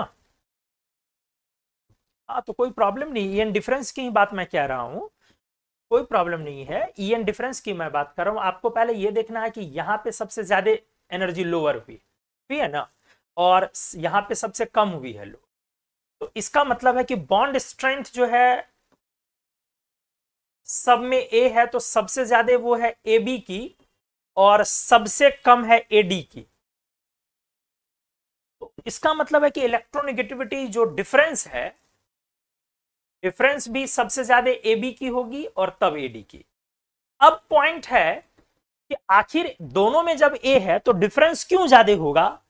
तो हाँ, ये हो सकता है कि आप अगर ये मान लो कि ए की इलेक्ट्रोनेगेटिविटी ज्यादा है बी और डी से, तब अलग बात है, लेकिन ऐसा मानना नहीं चाहिए, क्योंकि एक जनरल कन्वेंशन लेना है आपको कि जब बाकी एटम सेम है तो आप ए वाला ही बी सामने वाले को ही ज्यादा मोर इलेक्ट्रोनेगेटिव लेंगे, ठीक है, ए के रिस्पेक्ट में बी सी डी ज्यादा मोर इलेक्ट्रोनेगेटिव लेंगे।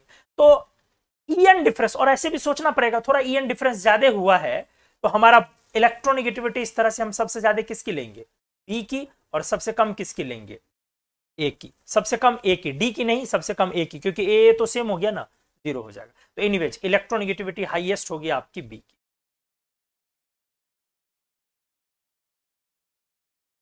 हाईएस्ट हो जाएगी बी। ठीक है, चलो आ जाओ, तो ये क्लियर हो गया होगा। अब आइए वापस,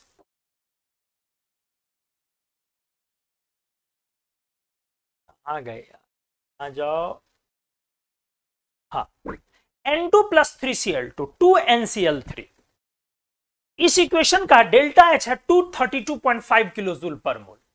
मेरा यह कहना है, इस वैल्यू को देखिए, ये पॉजिटिव वैल्यू है, तो NCl3 बन गया। तो क्या इसका यह मतलब हुआ कि नहीं हुआ कि NCl bond formation is endothermic?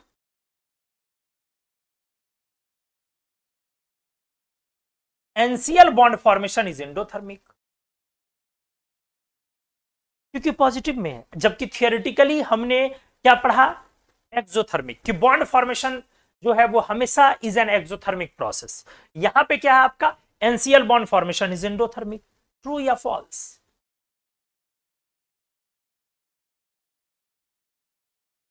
बताइए, आपको क्या लग रहा है। हमने एक जनरल पहले कॉन्सेप्ट आपको बताया कि बॉन्ड फॉर्मेशन एक एक्सोथर्मिक प्रोसेस है, और उसको हमने आपको दिखाया भी कि क्यों ऐसा है, क्योंकि बॉन्ड फॉर्मेशन के दौरान एनर्जी आपकी लो होती है, कर्व नीचे जा रहा है, डीप लगा रहा है।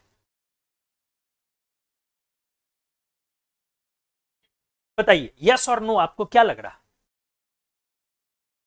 ट्रू या फॉल्स।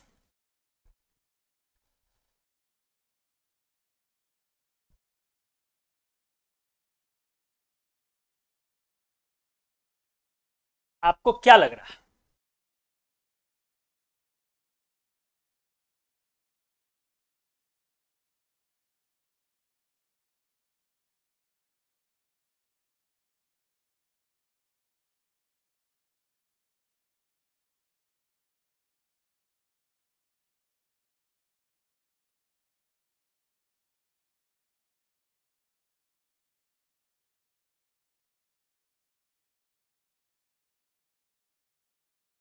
जल्दी से,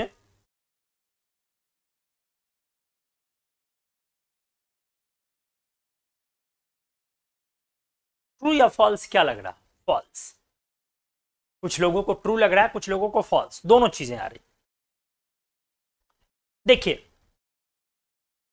डेफिनेटली ये लग रहा है ट्रू ही देखने में, क्योंकि लग रहा है कि पॉजिटिव है, तो भैया NCl3 मतलब NCl बॉन्ड, लेकिन ये इसका आंसर होगा फॉल्स। कैसे सर, साफ सामने से दिख रहा है कि ये एंडोथर्मिक है, तो इसका आंसर फॉल्स, फॉल्स कैसे होगा, जरा समझिए। एक्चुअली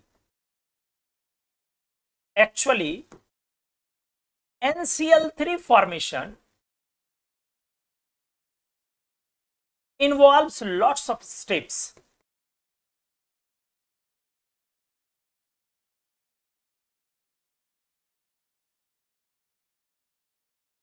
जैसे देखिएगा अच्छे, सबसे पहले आपको NCl3 बनाने के लिए इस बॉन्ड को तोड़ना पड़ेगा। क्लियर है? ये बॉन्ड तोड़ना होगा तो इस स्टेप का जो डेल्टा H होगा, डेल्टा H इस स्टेप का, ठीक से देखेंगे, ये होगा bond dissociation energy of N2। N2 की जो बॉन्ड डिसोसिएशन एनर्जी होगी वो वैल्यू आपको देनी होगी, पर मोल जो N2 की बॉन्ड डिसोसिएशन एनर्जी होगी वो वैल्यू देनी होगी। ज्यादातर लोग ट्रू बोल रहे हैं, नहीं, ट्रू फॉल्स बराबर बराबर है। अब इसके बाद आपने कंबाइन कराया Cl2, तो Cl2 में भी आप इसको तोड़ेंगे, तो इस स्टेप का जो डेल्टा H होगा वो क्या होगा?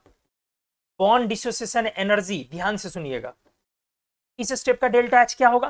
कितने क्लोरीन है? 3 ना, 3 Cl2 ना, 3 into bond dissociation energy of Cl2। समझ रहे ना? 1 मोल Cl2 का बॉन्ड तोड़ने में जो एनर्जी लगेगी मल्टीप्लाइड बाय 3, इससे 6 मोल क्लोरीन गैसियस एटम्स आएंगे। अब ये दोनों कंबाइन होगा और कंबाइन हो करके आपका बनेगा NCl3, 2 मोल, मतलब 6 मोल्स NCl। सही है? इतने बॉन्ड्स बनेंगे। अब ये कंबाइन होके ये बनेगा। ठीक से सुनिएगा, एक्चुअली जो आपने पढ़ा है कि bond formation is always an exothermic process, ये जो आपने पढ़ा है, आप ये किस हालात में पढ़े हैं, आप इसको यहां से कनेक्ट कीजिए। आपने पढ़ा है जब ए और बी आइसोलेटेड एटम हो, मॉलिक्यूल नहीं, ये दोनों आइसोलेटेड एटम है, तब ये दोनों कंबाइन जब करते हैं, ए और बी जब आइसोलेटेड एटम हो और ये दोनों उस स्थिति में जब कंबाइन करते हैं तो बॉन्ड फॉर्मेशन एक्सोथर्मिक प्रोसेस होता है। ये एनर्जी रिलीजिंग प्रोसेस है। जब आइसोलेटेड एटम कंबाइन होते हैं तब।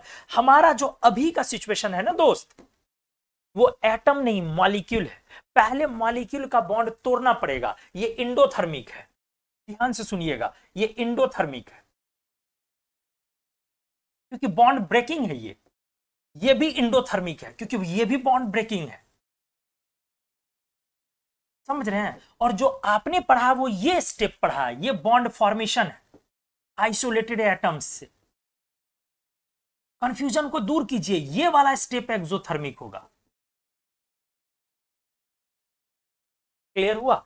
ये वाला स्टेप एक्सोथर्मिक होगा, ये वाला आइसोलेटेड एटम है। ये आपने ये पढ़ा था, इसलिए गलत फहमी में ना रहें। अभी भी बॉन्ड फॉर्मेशन एक्सोथर्मिक ही है क्योंकि बॉन्ड यहां नहीं बन रहा है, यहां मॉलिक्यूल बन रहा है, बॉन्ड यहां बन रहा है, ये बना। इसमें कितनी एनर्जी, इस स्टेप का जो डेल्टा H होगा वो क्या होगा, अनुमान लगाइए। कितने मोल बॉन्ड्स बनेंगे? 6 मोल्स ना, तो 6 into bond dissociation energy of किसका? NCl। एक NCl की जो बॉन्ड डिसोसिएशन एनर्जी होगी, बॉन्ड तोड़ने में लगने वाली एनर्जी होगी, ये जो रिलीज हुई एनर्जी, बॉन्ड एनर्जी, और यही जब आप तोड़ने में इस्तेमाल कर रहे हैं, बॉन्ड ब्रेकिंग में इस्तेमाल कर रहे हैं, तो बॉन्ड डिसोसिएशन एनर्जी। तो 1 मोल NCl के बॉन्ड ब्रेकिंग में जो लगेगी मल्टीप्लाइड बाय 6 करेंगे, उतनी ही यहां पे रिलीज होगी नेगेटिव में। क्लियर हुआ ये वाला वैल्यू? अब क्या है, जो आपका इसका डेल्टा H निकालेंगे, टोटल ओवरऑल का delta H,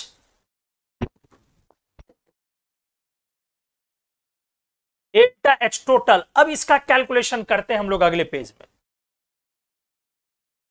therefore delta H total जो निकलेगा वो क्या निकलेगा? पहले आपने ध्यान से देखे, for 2 moles of NCl3, 2 moles NCl3 banana, changes कैसे थे? N2 plus 3 moles of chlorine giving 2 moles of NCl3, ये है। तो अब इसमें क्या है, पहले आपने दिया डेल्टा H, पहला स्टेप का bond dissociation energy of N2, फिर आपने 3 into bond dissociation energy of Cl2, सही है ना? और अब यहां पे प्लस क्या होगा, 6 into minus bond energy of, minus लगाएंगे किसका? NCl। सबका जब सम करेंगे वही इसका डायरेक्ट कॉम्बिनेशन हुआ, सारे स्टेप को जोड़ के डायरेक्ट एक स्टेप में। तो चलिए आइए अब मैं वैल्यू लिखता हूं ध्यान से, हो सकता आपको वैल्यू नहीं आता हो। 945 kilo joule, 3 into 240 kilo joule आपको याद रखना होगा, plus 6 into -200 kilo joule equals to कितना आ गया, 945 प्लस 720 माइनस 1200 इक्वल्स टू 1665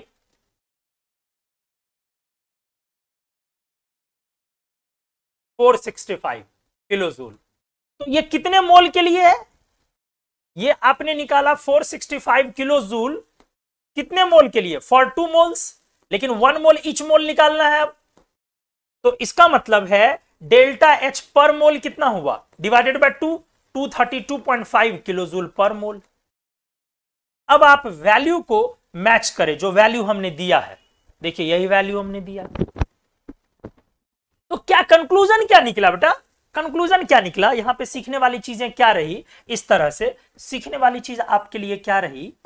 पहला point, bond formation is always an exothermic process, हमेशा एक्सोथर्मिक ही रहा।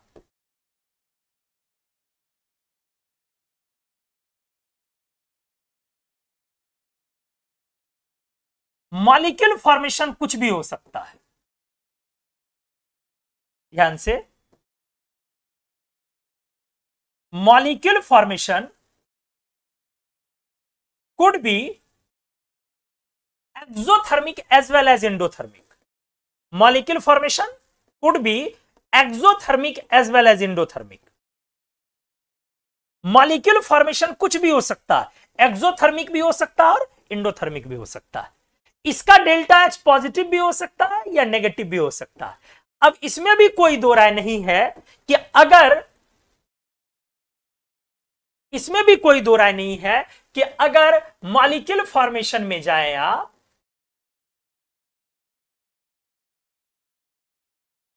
तो अगर डेल्टा एच नेगेटिव है, इसका मतलब स्टेबल कंपाउंड्स होंगे वो, ठीक है, क्योंकि हिसाब किताब करके फाइनली एनर्जी रिलीज हो रही है, या ऐसे कंपाउंड्स स्टेबल होंगे। लेकिन अगर डेल्टा एच पॉजिटिव हो जाए तो ऐसे अनस्टेबल कंपाउंड्स होते हैं, अनस्टेबल कंपाउंड्स, ऐसे कंपाउंड्स सामान्य तौर पे एग्जिस्ट भी नहीं करते। तो बॉन्ड फॉर्मेशन वहां पे जो लिखा हुआ था कि हमारा उस कॉम्बिनेशन का डेल्टा एच कितना था, प्लस 232.5 किलो जूल पर मोल, तो आपको एक गलत फहमी जो वहां पे फील हुई कि इसका मतलब कहीं ऐसा तो नहीं कि एनसीएल बॉन्ड फॉर्मेशन इंडोथर्मिक है, तो बिल्कुल नहीं। बॉन्ड फॉर्मेशन ये वाला स्टेप है, ये स्टेप बॉन्ड फॉर्मेशन, ये वाला स्टेप, समझ रहे ना, ये स्टेप को देखो, ये स्टेप एक्सोथर्मिक है। ओवरऑल ये एक चेंज है, रिएक्शन है, उस रिएक्शन के डेल्टा एच में कुछ बॉन्ड ब्रेकिंग भी इन्वॉल्व है। वही हमने लिखा ना कि NaCl3 का formation involves lots of chemical steps, कुछ बॉन्ड ब्रेकिंग और कुछ बॉन्ड फॉर्मेशन, कुछ बॉन्ड का डिस्ट्रक्शन और कुछ बॉन्ड का कंस्ट्रक्शन, दोनों चीज इन्वॉल्व है। तो ये जो डेल्टा एच लिखा हुआ है, सबका ओवरऑल एल्जेब्रिक सम लिखा हुआ, ये पर मोल में रिप्रेजेंट करते हैं। तो हम लोगों ने कैलकुलेट किया 2 मोल NCl3 के लिए, क्योंकि 1 मोल NCl3 में 3 मोल बॉन्ड्स निकलेंगे, तो 2 मोल NCl3 में 6 मोल NCl बॉन्ड्स निकलेंगे। तो हमने कैलकुलेट क्या किया पर मोल NCl3 के लिए, तो निकला वाकई ये 232.5 किलो जूल पर मोल। इससे आया कि बॉन्ड फॉर्मेशन एक्सोथर्मिक ही रहेगा, मॉलिक्यूल फॉर्मेशन यहां इंडोथर्मिक हुआ। और अगर मॉलिक्यूल के भी फॉर्मेशन में हमने क्या डिसाइड किया कि अगर डेल्टा एच नेगेटिव है तो ऐसे मॉलिक्यूल्स या उसके कंपाउंड्स स्टेबल कहे जाएंगे, और अगर डेल्टा एच पॉजिटिव है ऐसे मॉलिक्यूल या कंपाउंड्स अनस्टेबल कहे जाएंगे। मैंने आपको NCl3 का एग्जांपल आपके पी ब्लॉक से उठा के दिया। मैंने क्लियर बोला केमिकल बॉन्डिंग ब्लॉक की आत्मा है, ठीक है। अगर एक जीता जागता इंसान आप समझ ले कि क्या है ब्लॉक, तो उसके अंदर की जो आत्मा है वो है केमिकल बॉन्डिंग। केमिकल बॉन्डिंग उसके अंदर की आत्मा है। ये जो आप दिल देखते हैं ना, दिल, धड़कन, हार्ट और हार्ट बीट, ये सब चीजें जो है ना, ये पीरियोडिक टेबल है। तो ये सब औजार है। एटॉमिक स्ट्रक्चर भी छोटा मोटा हाथ पैर है, उसको भी आप इग्नोर नहीं कर सकते हैं। इनऑर्गेनिक केमिस्ट्री तो ब्लॉक है, कोऑर्डिनेशन का कंपाउंड आंखें हैं एक तरह से, समझ लीजिए। तो हर चीजों का अपना इंपॉर्टेंस है, लेकिन केमिस्ट्री तो ब्लॉक है, और आप ब्लॉक को केमिकल बॉन्डिंग और पीरियोडिक टेबल से अलग नहीं कर सकते हैं। जैसे ही आप अलग करेंगे ना, फील नहीं आएगा आपको, ठीक है। आप रट लेंगे, आप जैसे तैसे कभी कभार सॉल्व करेंगे, कभी नहीं होगा, कॉन्फिडेंस कभी नहीं आएगा इनऑर्गेनिक में। तो इनऑर्गेनिक में if you want to get the confidence, तो आपको हमेशा you will have to make applications on tools of inorganic chemistry, chemical bonding, periodic table, इस पर हमेशा एप्लीकेशंस आपको करते रहने। और वो एप्लीकेशन कहां से बिलोंग करेंगे? ब्लॉक से। जैसे हमने स्टार्ट किया केमिकल बॉन्डिंग, हमने आपको दिखाया कि, ध्यान से सुनिएगा, हमने आपको दिखाया कि केमिकल बॉन्ड क्या है भैया। तो डेफिनेशन से स्टार्ट करा कि बहुत सिंपल है, अट्रैक्टिव फोर्स है जो एटम्स को बांधता है जब एटम केमिकली एक दूसरे से कंबाइन करता, बहुत सिंपल सी बात है। फिर हमने क्या किया, आपको कर्व किया, कर्व करके चलो एक केमिकल बॉन्डिंग का भी क्वेश्चन किया। फिर हमने आपको एक चेंज लिखा और उस चेंज का लिख के दिया डेल्टा एस पॉजिटिव। तो अब कंफ्यूजन आना स्टार्ट हुआ, इसीलिए उस कंफ्यूजन को क्लियर करने के लिए आपको कहां पे जाना पड़ा? आपको ब्लॉक में जाना पड़ा। हमने एक NCl3 क्लियर किया। फिर हमने क्या कि कंपाउंड अगर स्टेबल है तो डेल्टा एच नेगेटिव, अगर डेल्टा एच पॉजिटिव होता तो कंपाउंड अनस्टेबल होगा, और ऐसे कंपाउंड कभी कभी एग्जिस्ट नहीं भी करते हैं। एक डाउट है, क्या है, मैं देख ले रहा हूं सर। ये जो डेल्टा एच पॉजिटिव आएगा, अगर उसे जो मॉलिक्यूल फॉर्म होगा, यदि उसका डेल्टा एच फॉर्मेशन ज्यादा नेगेटिव है और ओवरऑल पॉजिटिव है, तब भी अनस्टेबल होगा। फिर से मैं पढ़ रहा हूं, ये जो डेल्टा एच पॉजिटिव आएगा,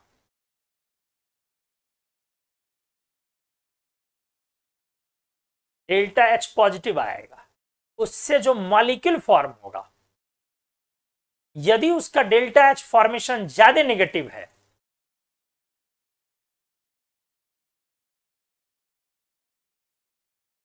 क्लियर नहीं लिखा आपने। आपने लिखा है कि सर ये जो डेल्टा एच पॉजिटिव आएगा, तो डेल्टा एच पॉजिटिव आया मतलब मॉलिक्यूल फॉर्मेशन इंडोथर्मिक हुआ, अनस्टेबल कंपाउंड। अगर उससे जो मॉलिक्यूल फॉर्म होगा, यदि उसका डेल्टा एच फॉर्मेशन ज्यादा नेगेटिव, आपने तो ऊपर लिख दिया पॉजिटिव, तो फिर ज्यादा नेगेटिव क्यों लिखा है? और ओवरऑल पॉजिटिव, देखो ध्यान से, पता नहीं शायद आपको समझ में आया कि नहीं। ये जो डेल्टा एच है, ये टोटल है फॉर्मेशन, सही है, ये ओवरऑल फॉर्मेशन है। इसमें भी दोनों चीजें मौजूद है, कुछ डेल्टा एच पॉजिटिव मौजूद है बॉन्ड ब्रेकिंग, और कुछ डेल्टा एच नेगेटिव है बॉन्ड फॉर्मेशन। ऐसे तो हमेशा होगा ना, कुछ बॉन्ड ब्रेकिंग होगा और कुछ बॉन्ड फॉर्मेशन होगा। तो इसका मतलब क्या है, अच्छे से सीखेंगे कि जब आपका डेल्टा एच एफ नेगेटिव है, इसका मतलब ये वाली चीजें ज्यादा बड़ी है वैल्यू में, और ये वाले में जो डेल्टा एच एफ है, इसमें भी कुछ बॉन्ड ब्रेकिंग है और कुछ बॉन्ड फॉर्मेशन है। ऑब्वियस सी बात है, बॉन्ड ब्रेकिंग इस बार ज्यादा हमारा एनर्जी ले रहा है, तो बॉन्ड ब्रेकिंग हमारा ओवरऑल इसको क्या कर दे रहा? पॉजिटिव कर दे रहा, और वो ओवरऑल नेगेटिव है। तो यही चीजें हैं। उम्मीद है अब क्लियर हो गया होगा आपका प्रदीप। आप एक बार फिर भी बोल ले हाँ ना, जो भी चीजें हैं आपकी। तो चलो हमने ये क्लियर किया। मैं आपको एक मजेदार सीरीज यहां पी ब्लॉक का डिस्कस करने जा रहा हूं, ध्यान से। NCl3 के जगह NX3 आपके पी ब्लॉक में 12th वाले एरिया में पढ़ना है, नाइट्रोजन ट्राहेलाइड्स।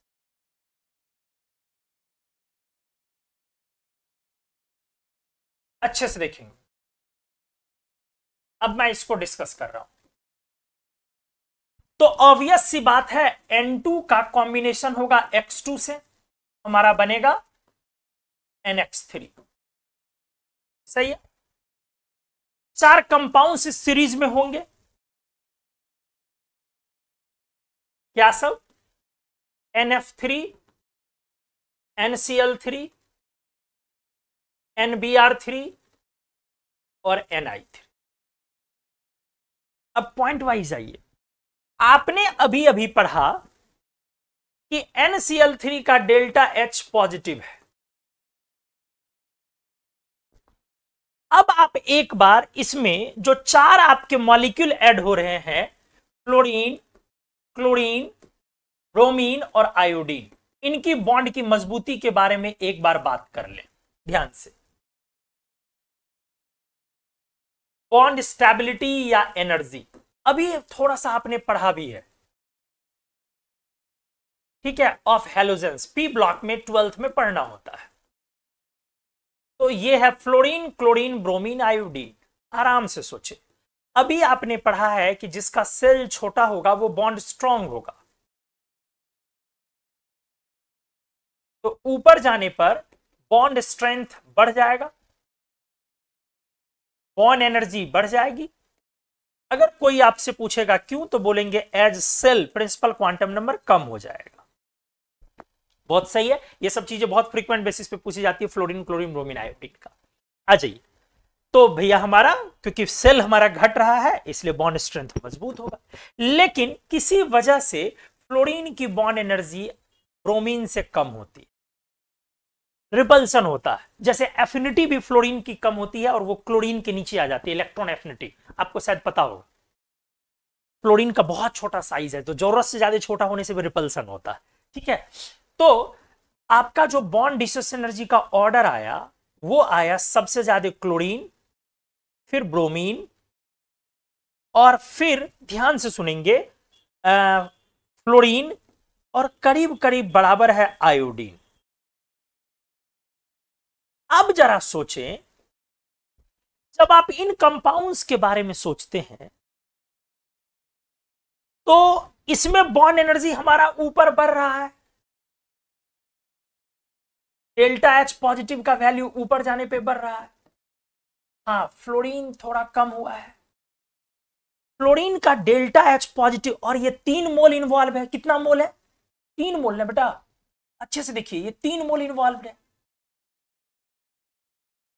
तो एक एक मोल नहीं, 3 मोल फ्लोरीन को तोड़ना आसान है रिलेटिवली इन लोगों से, इसीलिए NF3 का जो डेल्टा HF होता है ना, इसका डेल्टा H नेगेटिव हो जाता है, स्टेबल। कुछ आया समझ में? देखो कितनी खूबसूरती से पता चला।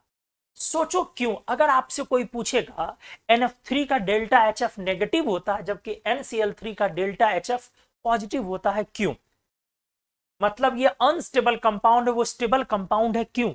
तो इसके पीछे आराम से देखो मैं क्या लिख रहा हूं, मैं क्या बोल रहा हूं आपको। मैंने बोला कि NF3 इज स्टेबल और ओनली, और लिखा हुआ है only NH3 having negative heat of formation, enthalpy of formation, page number 15। ठीक है, NF3 स्टेबल है या अकेला NH3 है जिसका नेगेटिव डेल्टा HF है, क्यों? अगर आपसे पूछे क्यों, तो आप बोलेंगे, इसके सॉल्यूशन में क्या आंसर करेंगे, इसका क्या आंसर लिखोगे? This is due to low bond dissociation energy of, ध्यान से, FF बॉन्ड। अच्छे से, और एक पॉइंट क्या, जब बॉन्ड बन जाएगा, ध्यान से पहले सुनो, हमने बोला कि ये नेगेटिव है, ये पॉजिटिव है, सबके पॉजिटिव होंगे, मैं क्लियर कर रहा हूं। सवाल है वो नेगेटिव क्यों है? तो नेगेटिव इसलिए है क्योंकि जो लगने वाली इंथैल्पी थी वो मल्टीप्लाइड बाय 3 है, तो मल्टीप्लाइड बाय 3 है तो भैया वो कम होता है। फ्लोरीन की 150 होती है तो 150 इंटू 3 450, और क्लोरीन की 240 इंटू 3, वैल्यू लिख दे रहा हूं, देखो याद रहना जरूरी है, बहुत इंपॉर्टेंट है, ये वैल्यू याद रहना जरूरी है। 240 किलो जूल पर मोल, 198 के आसपास होता, 190 लिखो ना, किलो जूल पर मोल, और ये 156 और ये 151, मतलब 150, 150 लेके चले। तो आपने क्या देखा कि इसमें लगेगा कितना, इसके फॉर्मेशन में 240 इंटू 3, और इसके फॉर्मेशन में कितना लगेगा 150 इंटू 3, तो 720, मतलब अंतर तो है ना, काफी बड़ा अंतर है। 720 और 450 बहुत का अंतर है, 250 से ऊपर का अंतर है किलोजूल पर मोल का। आप समझ रहे हैं चीजों को, प्लीज अच्छे से देखें। तो हमने बोला कि अगर आपसे पूछेगा कि NF3 स्टेबल है और अकेला ये NH3 है, नाइट्रोजन ट्राइहलाइड, जिसका नेगेटिव डेल्टा HF है, क्यों? तो आप बोलेंगे क्योंकि उसमें बॉन्ड डिस्टेंस एनर्जी जो है उसकी फ्लोरीन की कम है, इसके वजह से। अब पॉइंट है, बाकी ये सबका डेल्टा HF पॉजिटिव है,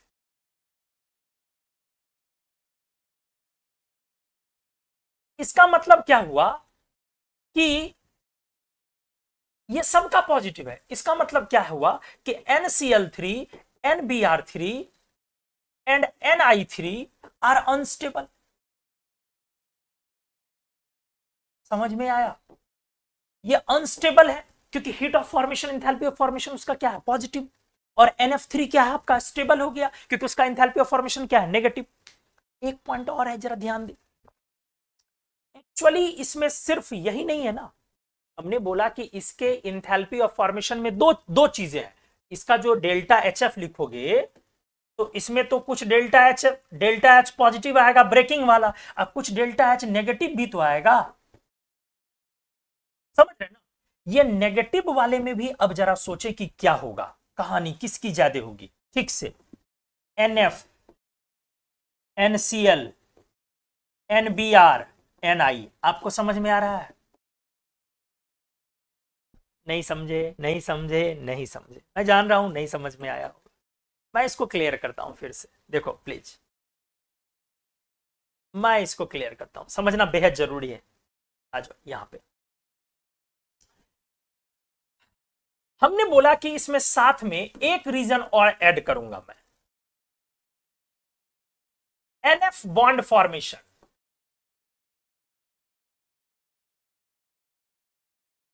is most exothermic amongst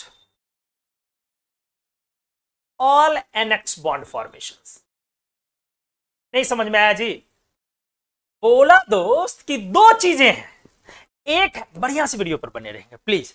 मैंने बोला कि दो पी ब्लॉक पर रहे, कॉन्सेप्ट समझना जरूरी है। मैंने बोला कि ओवरऑल जो इंथैल्पी ऑफ फॉर्मेशन है इसमें एक तो डेल्टा एच पॉजिटिव है, बॉन्ड ब्रेकिंग, बॉन्ड ब्रेकिंग। तो मैंने क्या बोला कि इस केस में भी एफ एफ एफ एफ मतलब F2 लिस्ट पॉजिटिव है, और ऊपर से जो आप ऐड करेंगे डेल्टा एच नेगेटिव, उस केस में भी बॉन्ड फॉर्मेशन NF का ये मोस्ट नेगेटिव है। नहीं समझ में आया?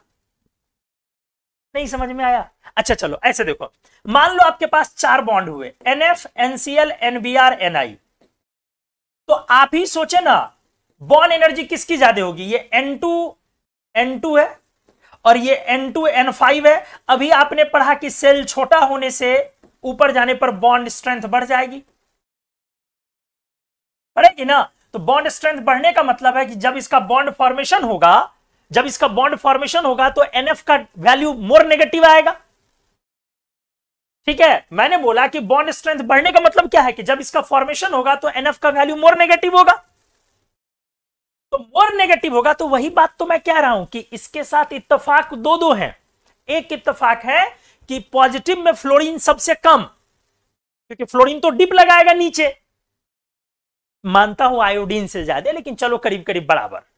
ठीक है, तो एक तो फ्लोरीन में लगने वाली एनर्जी कम और ऊपर से रिलीज होने वाली एनर्जी ज्यादा, तो कुल मिला के हो गया अपना बल्ले बल्ले। यही बात मैंने लिखा है यहां पे, यही चीज लिखा है कि दो रीजन हमने लिखा है। एक लिखा है due to low bond distance energy of F bond, वो भी फायदा कर रहा है आपको। दूसरा लिखा कि NF bond formation is most exothermic amongst all NX bond formation, वो भी आपको फायदा कर रहा है। मतलब दोनों चीजें आपको फायदा हो रही है,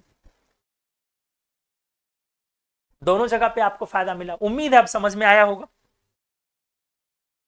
उम्मीद है अब आपको समझ में आया होगा। तो क्या कहानी बनी इस तरह से कि amongst all nitrogen trihalides only NF3 is stable with negative enthalpy of formation. Amongst all nitrogen trihalides only nitrogen trihalide which is stable और whose enthalpy of formation is exothermic और negative, that one is NF3। बाकी सारे unstable है और इनके enthalpy of formation positive है, and they are excellent explosives. कुछ समझ में आया मैंने क्या बोला? सो लगाना नहीं भूलेंगे हम।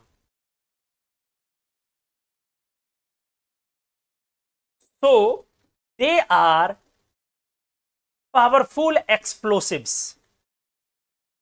भाई साहब अच्छे से अच्छे से। But NF3 not.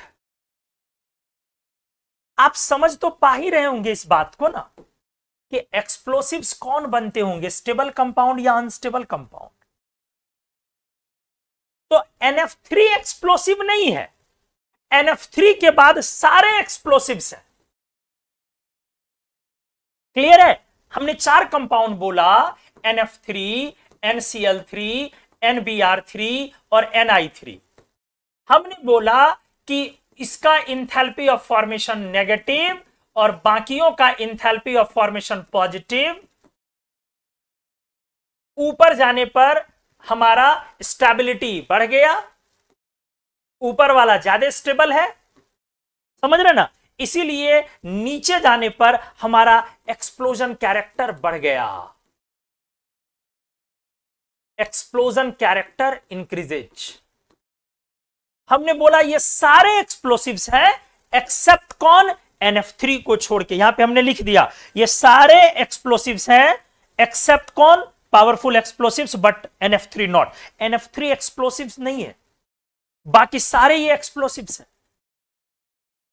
NCl3 कहानी को आप अच्छे से समझ लीजिए। NCl3 को बनाते वक्त ड्यूलोंग साहब की एक आंखें परमानेंट विस्फोट के दौरान चली गई। आपने ड्यूलोंग पेटिट लॉ पढ़ा होगा फिजिकल केमिस्ट्री में, तो ड्यूलोंग नाम के साइंटिस्ट की एक आंखें परमानेंट चली गई। आपने इनका नाम सुना है, क्या बोलते हैं फिजिक्स के जो हैं, फैराडे। फैराडे साहब की एक उंगली चली गई NCl3 के एक्सप्लोजन में, एक उनकी फिंगर चली गई। तो NCl3 के एक्सप्लोजन में और उससे पावरफुल एक्सप्लोसिव से नीचे की तरफ। इनऑर्गेनिक केमिस्ट्री में इसलिए भी लोगों ने देर से हाथ लगाया, देर से इसका डेवलपमेंट होने का यह भी रीजन था, इनऑर्गेनिक के मोस्टली रिएक्शंस पॉइजनस गैसेस वगैरह दे देते हैं, तो ये सारे पॉइजनस कंपाउंड्स है, ये सारे पॉइजनस है।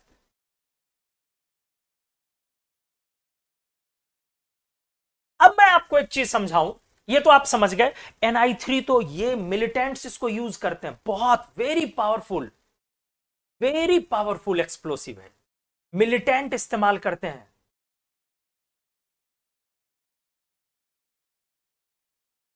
इसको ऐसे रखा भी नहीं जाता, Ni3 ऐसे एग्जिस्ट भी नहीं करता, इतना इसका डेल्टा H पॉजिटिव है कि ये एग्जिस्ट भी नहीं, इसको अमोनिया के साथ store. Ni3 does not exist.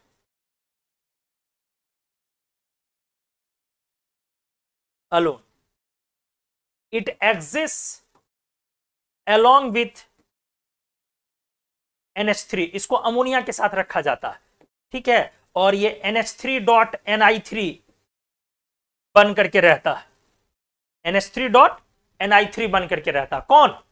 Ni3 अकेला नहीं रहता। एनीवेज उस पे नहीं आइए, अभी जो मेरा पॉइंट है क्या समझा रहा हूं, अब आइए।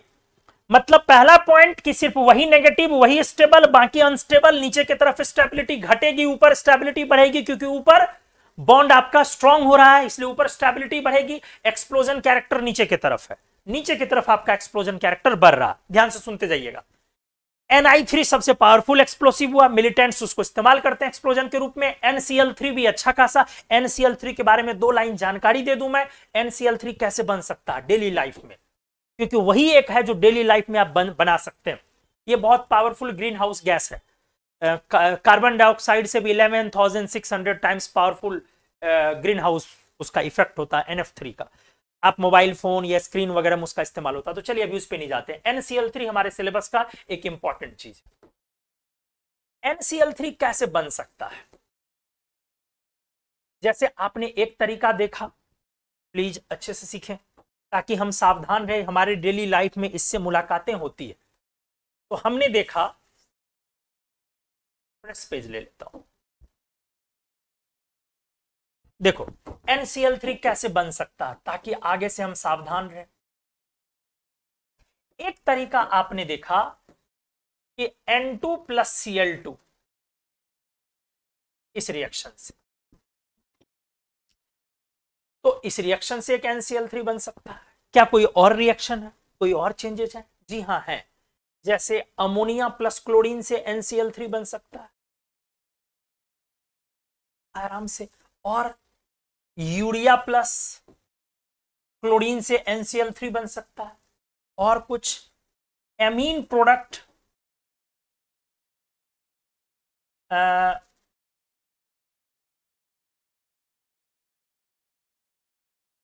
एमीन प्रोडक्ट प्लस क्लोरीन से भी NCl3 बन सकता है। बहुत सारे तरीके। आप इनमें से कुछ कुछ तरीकों को आप जरा एक बार समझने की कोशिश करें। आप डेली लाइफ में क्या देखते हैं? हम NCl3 हमने समझा कि ये पॉइजनस चीज है, कैंसरस, बहुत कैंसरस है। डेली लाइफ में इससे हमारा आमना सामना कब होता है? बहुत जगह, जैसे स्विमिंग पूल। स्विमिंग पूल में नहाना अपने आप में एक, पता नहीं आज के डेट में एक सोशल स्टेटस सिंबल वाली चीजें कि ऐसे होटल वगैरह में हम लें जहां स्विमिंग पूल है, भाई आराम से एक दो पैग ऐसे उठाया, सेल्फी लिया, पोस्ट किया, बड़ा अच्छा लगता है। स्विमिंग पूल में आप इस्तेमाल क्या करते हैं? क्लोरीन, एंटीबैक्टीरियल एक्टिविटी के लिए, कि बहुत सारे लोग नहा रहे हैं उसमें, तो बैक्टीरिया हर किसी की बॉडी से पास कर रहा, ओरली भी और बॉडी से भी पास करता है, तो उसमें क्लोरीन डाला जाता है ताकि बैक्टीरिया किल हो जाए, बैक्टीरिया को मारने के लिए। और हम जब नहाते हैं तो स्वेटिंग होती है, और जाहिर सी बात है स्विमिंग पूल किसी ठंडे जगह पर जम्मू कश्मीर में तो बनाएगा नहीं, गैंगटॉक में तो जाके बनाएगा नहीं, मनाली में तो स्विमिंग पूल बनाएगा नहीं, कहां बनाएगा भाई? कहां? लखनऊ के होटल में जाएंगे तो आपको मिलेगा, दिल्ली के होटल में जाएंगे तो मिलेगा, गोवा में जाएंगे तो मिलेगा, मतलब वार्म क्लाइमेट में जाएंगे तो मिलेगा, राजस्थान जाएंगे तो मिलेगा। तो जब आप वार्म क्लाइमेट में है तो आपकी स्वेटिंग कंटिन्यूअस होती है, स्वेटिंग कंटिन्यूअस होती है। और जाहिर सी बात है टेम्परेचर जितना ज्यादा चेंज करता है बॉडी में, स्वेटिंग रेट भी उतना फास्ट होता है, यूरिनेशन रेट भी उतना फास्ट होता है। ये बॉडी का अपना मैकेनिज्म। आप ठंडा गर्म करते हैं तो आप बोलते हैं ना कि सर यूरिन प्रेशर आ रहा है।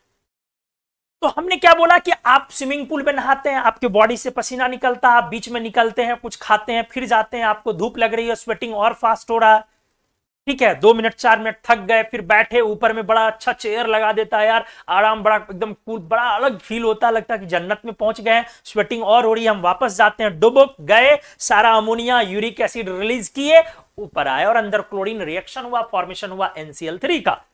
हम जैसे ही पानी के सरफेस के ऊपर में सर निकाले, वहां पे सरफेस पर NCl3 फॉर्म हुआ, हमने इनहेल किया, हमारी बॉडी में NCl3 गया, कैंसरस कॉन्स्टिट्यूएंट गया, पॉइजनस चीज गया, जाने अनजाने में गया, जाने अनजाने में गया। तो हर चीज हम लोगों ने जो जबरदस्ती क्रिएट करा है ना, वो चीज हमें नुकसान देता है।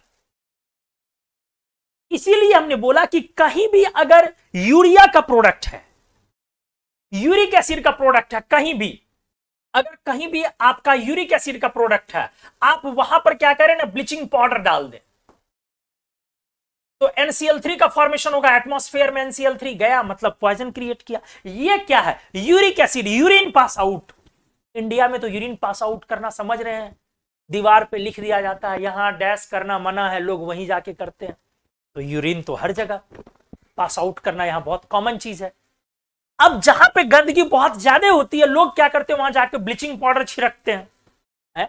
लोग क्या करते हैं, गवर्नमेंट भी ये काम करवाती है, आना जाना कुछ है नहीं, रिएक्शन समझ में आना है नहीं, बस ब्लीचिंग पाउडर जो है वो अच्छा डिसइंफेक्टेंट, एंटीबैक्टीरियल प्रॉपर्टी, बहुत सारी चीजें हैं उसमें, चलो लगा दिया हमने, ब्लीचिंग पाउडर छिड़क दिया हमने। ब्लीचिंग पाउडर एयर में जाने के साथ क्लोरीन गैस बनाता है। क्या बोला हमने? आपको याद रखना है, आपके सिलेबस की चीजें हैं इस ब्लॉक की। ब्लीचिंग पाउडर कहां कहां पे देता है क्लोरीन? एयर में डालो तब भी क्लोरीन गैस देगा, वाटर में डालो तब भी क्लोरीन गैस देगा, और किसी एसिड में डालो तब भी क्लोरीन गैस देगा। एयर, वाटर और एसिड, याद रखिएगा इसको, अवेलेबल क्लोरीन बोलते हैं, नाम होता है केमिस्ट्री में, लेकिन उतना नहीं आएगा, लेकिन ये काफी इंपॉर्टेंट है।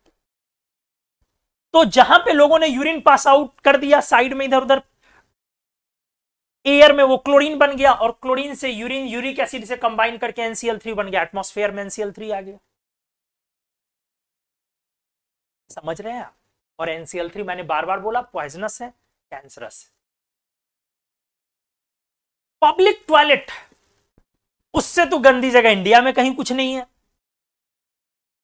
और वहां ब्लीचिंग पाउडर का छिड़काव जबरदस्त होता है, एकदम भर भर के होता है।